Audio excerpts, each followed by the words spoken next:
Hi everyone, I welcome to all of you in JRFL. So UGC net paper 1 के जो भी PYQs हैं जून 2025 के, उसकी सीरीज़ हम लोग फिर से स्टार्ट कर रहे हैं। इसके पहले मैंने जो भी दिसंबर में PYQs थे उन सभी को कवर किया था, जो कि आप लोगों ने हमारी वीडियोस को बहुत प्यार दिया। तो फिर से हम अपनी सीरीज़ को शुरुआत से स्टार्ट करते हैं। तो यहाँ पर आज की इस वीडियो में हम जून 2025 के कुछ क्वेश्चंस को देखेंगे जो कि आए हुए हैं रिसेंटली इसी एग्ज़ाम में, और इनका हम एक्सप्लेनेशन देखेंगे वो भी हिंदी में। तो आपकी हमारा मोटो भी कि आपकी बार JRF पार। तो अगर आपको JRF क्लियर करना है, अपने JRF का एग्ज़ाम क्लियर करना है, तो आपको PYQs लगाने पड़ेंगे, क्योंकि बिना PYQs के आप क्लियर ही नहीं कर सकते हैं।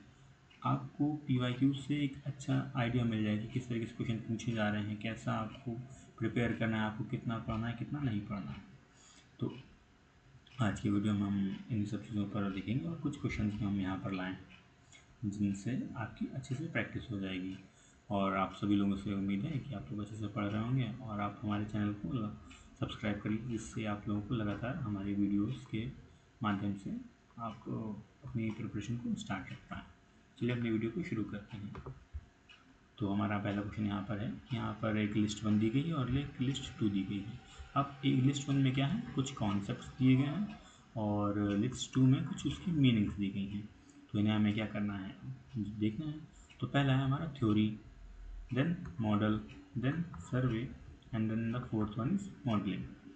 अब पहले हम जब भी इस तरीके के लिस्ट वाले क्वेश्चन आएंगे तो आपको पहले करना है क्या है, इन सभी क्वेश्चन को अच्छे से एक बार रीड करना है। फिर आसानी से बहुत आसान है, ज़्यादा टफ नहीं है। अगर आपके दिमाग में क्लियर हुआ तब आसानी से आप कर ले जाएंगे। तो अच्छे से आप पहले इनको रीड करिए, ठीक है। तो पहला क्या है, generalise representation of a system और an object that is constructed to some aspect of that system or the system as a whole. फिर research problem is represented by a mathematical model. Then the third one, it is a set of systematically interrelated propositions that explain and predict a phenomenon or a fact. Then the fourth one, it is a data collection technique using a questionnaire. तो देखिए, अब theory क्या होती है, theory क्या किसी की systematic principles या किसी चीज़ पर बेस होगी, ठीक है। तो थ्योरी क्या है, एक set of systematically integrated propositions हैं जिन्हें क्या किया जाता है, एक्सप्लेन किया जाता है या फिर प्रेडिक्ट किया जाता है किसी फेनोमेना के थ्रू या तो किसी फैक्ट के थ्रू। तो ए का हमारा क्या होगा, थर्ड ऑप्शन होगा। तो यहाँ पर देखिए एलिमिनेशन टेक्निक है, ये बहुत ही आसान है। देखिए यहाँ सिर्फ फोर्थ वाले में ए का थर्ड ऑप्शन दिया गया है, ठीक। और बाकी भी हम देख लेते हैं। बी क्या है, मॉडल। मॉडल क्या है, मॉडल क्या होता है, एक जनरलाइज रिप्रेजेंटेशन होता है सिस्टम का जो या फिर ऑब्जेक्ट का, जो कि क्या होता है कुछ एस्पेक्ट्स को या कुछ सिस्टम को पूरे को कनेक्ट करते हैं। देन सर्वे का क्या है, इज अ डेटा। सर्वे में क्या होता है कि आप डेटा कलेक्शन करते हैं किसी टेक्निक से। अब आप किस टेक्निक, अब कोई भी टेक्निक हो सकती है, क्वेश्चनर हो सकता है या इंटरव्यू शेड्यूल हो सकते हैं, ठीक। और लास्ट वन मॉडलिंग। मॉडलिंग क्या है, एक रिसर्च प्रॉब्लम है जो कि मैथमेटिकल मॉडल से रिप्रेजेंट करी जाती है। तो हमारा जो फोर्थ ऑप्शन है वो एकदम करेक्ट हो जाएगा। In the next question, what is the correct sequence from initial to final of blue baby disease और मैथीमोग्लोबाइनीमिया इन ह्यूमन इन्फेंट्स। तो जो ह्यूमन इन्फेंट्स मतलब जो छोटे बच्चे होते हैं उनमें जो ब्लू बेबी सिंड्रोम होता है, क्या कहते हैं कि ब्लू बेबी, अब इसको डिजीज़ भी लिखा जाता है या फिर सिंड्रोम भी लिखा जाता है। तो उसकी क्या लक्षण है हमें यहाँ पर ये देखना है। तो हम पहले इनको अच्छे से पढ़ लेते हैं। Conversion of nitrate ions to nitrite ions by microorganism in human body, oxidation of ions from Fe to Fe3, Fe2 to Fe3 in hemoglobin by nitrite ions, then consumption of nitrate polluted water and forming of abnormal hemoglobin called मैथीमोग्लोबिन। तो ये blue baby syndrome बहुत ही खतरनाक है। तो चलिए सुनो, अब ऐसे क्वेश्चंस क्या हैं, थोड़ा सा अगर आपको इन क्वेश्चंस को आते होंगे तभी आप अच्छे से अटेम्प्ट कर पाएंगे, अगर आपने इनके बारे में पढ़ा होगा। तो इनमें क्या होगा, देखिए सबसे पहले क्या होता है, इसमें होता क्या है कि जो consumption of nitrate polluted water है, मतलब ऐसा पानी जिसमें नाइट्रेट की मात्रा क्या हो, ज़्यादा हो। ऐसा पानी जिसमें नाइट्रेट की मात्रा ज़्यादा हो, उसको जब कोई कंज्यूम करता है तो कोई बच्चा अगर कंज्यूम कर लेगा तो उसमें ब्लूबी सिंड्रोम का ये एक पहली स्टेज ऐसे समझ लीजिए, जहाँ पर सी हमारा पहले फर्स्ट ऑप्शन में हो तो हमारे दो ऑप्शन है जहाँ पर सी फर्स्ट में, तो ये दोनों बाकी क्या हैं एलिमिनेट हो गए। फिर आगे देखते हैं सी के बाद फिर क्या होगा, जब आप कोई बच्चा नाइट्रेट पॉल्यूटेड वाटर पी लेगा तो उसमें होगा क्या, जो नाइट्रेट आयंस हैं वो नाइट्राइट आयंस में कन्वर्ट हो जाएंगे कुछ माइक्रो ऑर्गेनिज्म्स की वजह से, जहाँ पर सी के बाद क्या आ जाए, ए आ जाए। सी और ए हमारे सेकंड ऑप्शन में ही सही, तो हमारा सेकंड ऑप्शन सही हो जाएगा। हालांकि ऑप्शन और भी देख लेते हैं।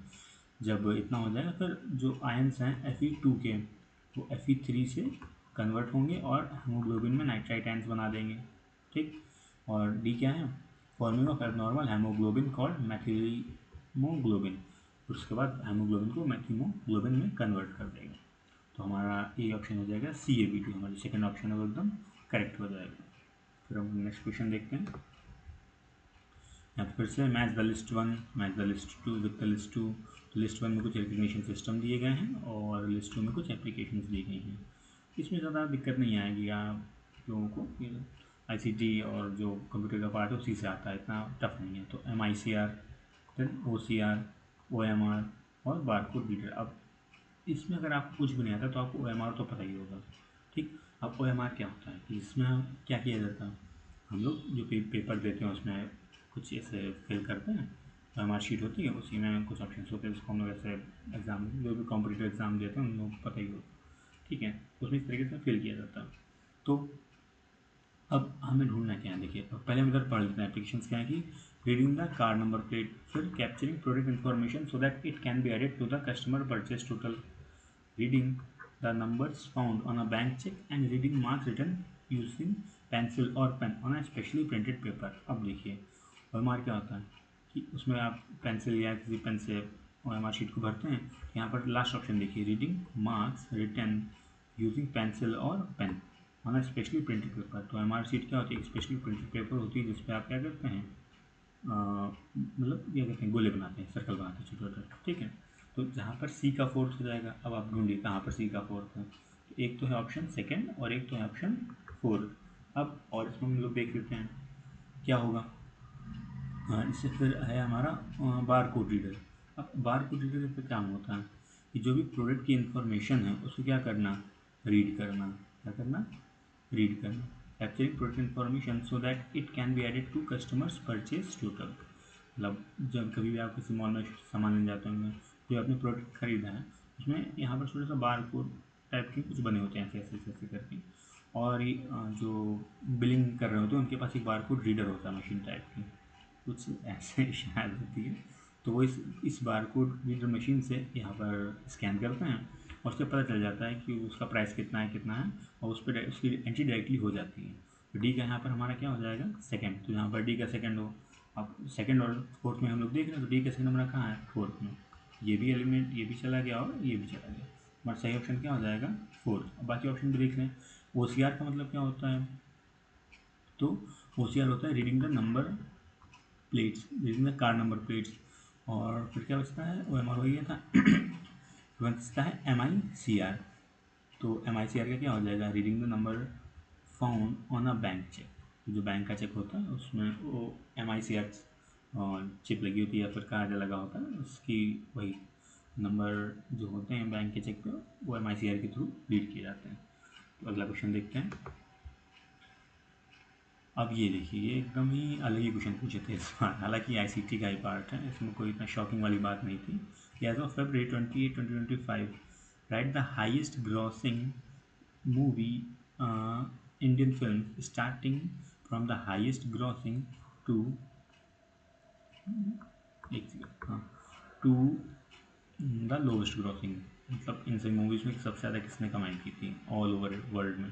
तो Baahubali 2, RRR, Pushpa 2, KGF chapter 2 और दंगल। तो आप लोगों को मैं बताना चाहूँगा ऐसे क्वेश्चन बहुत ही ईजी हैं, लेकिन अब ये है कि ईजी भी नहीं है इतने टफ भी नहीं है, लेकिन पता नहीं कैसे किस तरीके से हम दे दिए, हालांकि ICT का ही पार्ट है। तो चलिए हम इसको देखते हैं। तो सबसे ज़्यादा कमाई करने वाली फिल्म कौन सी थी, दंगल। तो जहाँ पर भी ई फर्स्ट हो हमारा ऑप्शन सही होगा, जहाँ फर्स्ट ऑप्शन है एकदम सही होगा। तो पहले क्या है, पहले पे आ जाएगी दंगल, ठीक। और उसके बाद आ जाएगी बाहुबली 2, देन उसके बाद क्या आ जाएगी, पुष्पा 2 थर्ड वन पे, देन उसके बाद आ जाएगी ट्रिपल आर हमारा, हाँ फोर्थ पे, और फिफ्थ पे क्या आ जाएगी KGF चैप्टर 2। तो ऐसे क्वेश्चंस भी आ रहे हैं, देखिए चलिए आगे देखते हैं। Then arrange the following terms in order of increasing denotation. अब इन टर्म्स को हमें किस में लगाना है, इंक्रीजिंग ऑर्डर में लगाना है। तो पहला है चेस, फिर है बोर्ड गेम, स्पोर्ट और द इंडोर गेम। तो ऐसे कुछ ज़्यादा टफ नहीं होते हैं, तो देखिए बताते हैं। पहला क्या होगा यहाँ पर, चेस हो जाएगा, देन उसके बाद बोर्ड गेम, देन उसके बाद इंडोर गेम्स, एंड उसके बाद स्पोर्ट हो जाएगा। चेस क्या है, किसी इंडोर में खेला जाता है, ठीक, फिर बोर्ड गेम वो भी इंडोर में ही होंगे, उसके बाद इंडोर गेम और स्पोर्ट्स के बाद खेला जाता है। तो हमारा जो ऑप्शन फोर्थ है वो एकदम सही हो जाएगा, ABDC। So thank you for watching, please like share and subscribe. JRF वाले, और आप लोग हमारे चैनल से जुड़े रहिए और प्लीज़ सब्सक्राइब ज़रूर करिए, और ऐसे हम लोग नए नए वीडियोस लाते रहेंगे। Thank you.